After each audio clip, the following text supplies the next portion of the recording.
اوکاڑا کے ایک short visit کے دوران اوکاڑا جم خانہ کو پاس کرتے ہوئے مجھے نظر آیا استاد سعید کا اکھاڑا اور سوچا چلو میں بھی اپنی پہلوانی کا شوق پورا کرتا ہوں۔ شکر گزار ہوں استاد سعید کا اور باقی پہلوانوں کا جنہوں نے مجھے ویلکم کیا اور عزت بخشی۔ تو سب سے پہلے اکھاڑے کی ترائی کی جاتی ہے، جیسے کہ بٹ استاد کا بیٹا ترائی کر رہا ہے تاکہ مٹی گیلی ہو جائے اور نرم بھی۔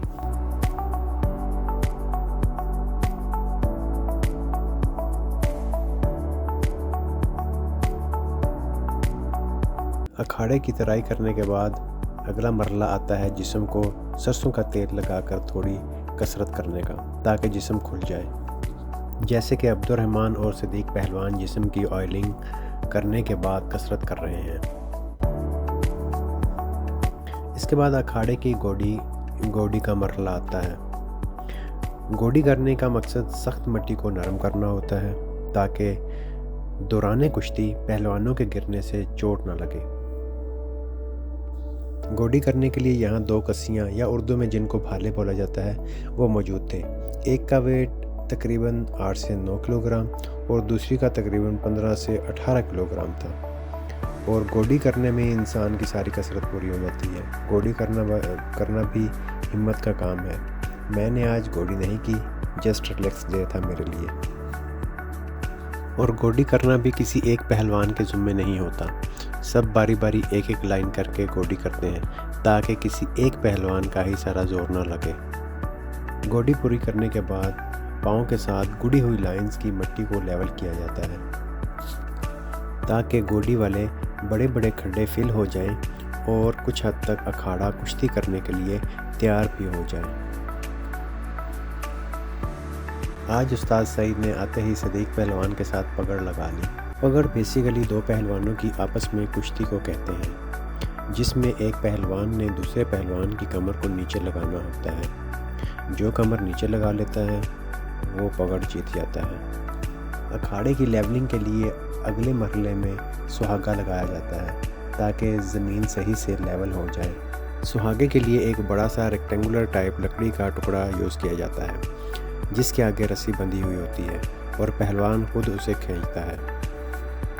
استاد سعید نے صدیق پہلوان کو آج کے دن صحیح رگڑا لگایا۔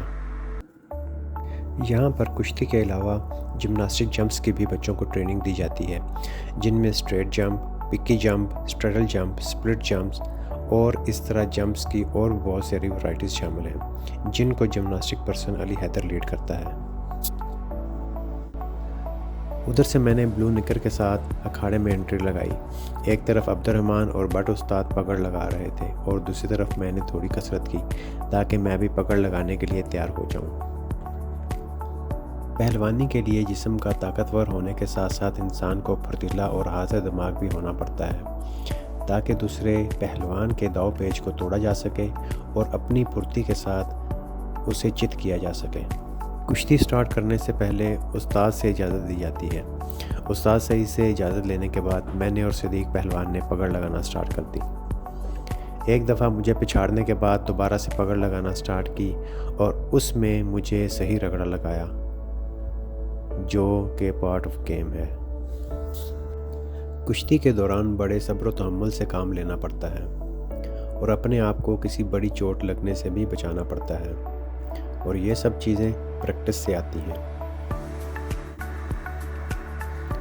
یہاں پر صدیق پہلوان نے مجھے اٹھا کر نیچے پٹکا تو استاد سعید نے منع کیا کہ اناڑی بچے کے ساتھ یہ کام نہیں کرو، اس سے چوٹ لگ سکتی ہے۔ صدیق پہلوان کی بھی غلطی نہیں تھی، وہ سمجھا میں تیار شدہ پٹھا ہوں، جبکہ میں بہت سالوں پہلے پہلوانی تو کر چکا تھا پر میرے داؤ پیچ اب صحیح سے تیار نہیں تھے۔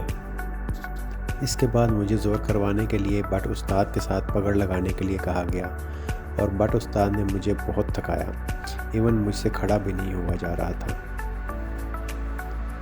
لاسٹ میں ڈرون سے کچھ شاٹس لینے کے لیے سب تیار تھے۔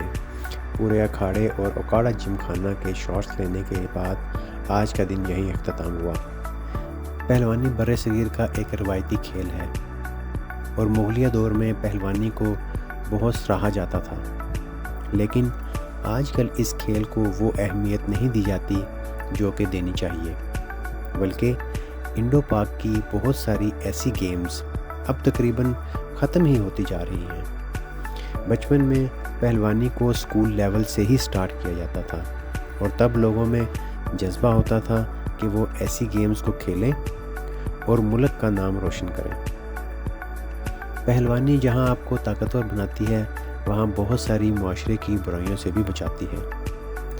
گورنمنٹ کو چاہیے کہ اس روایتی کھیل کے بارے میں لوگوں کو آگاہی دی جائے اور اس کو پاکستان میں زیادہ سے زیادہ پروموٹ کیا جائے۔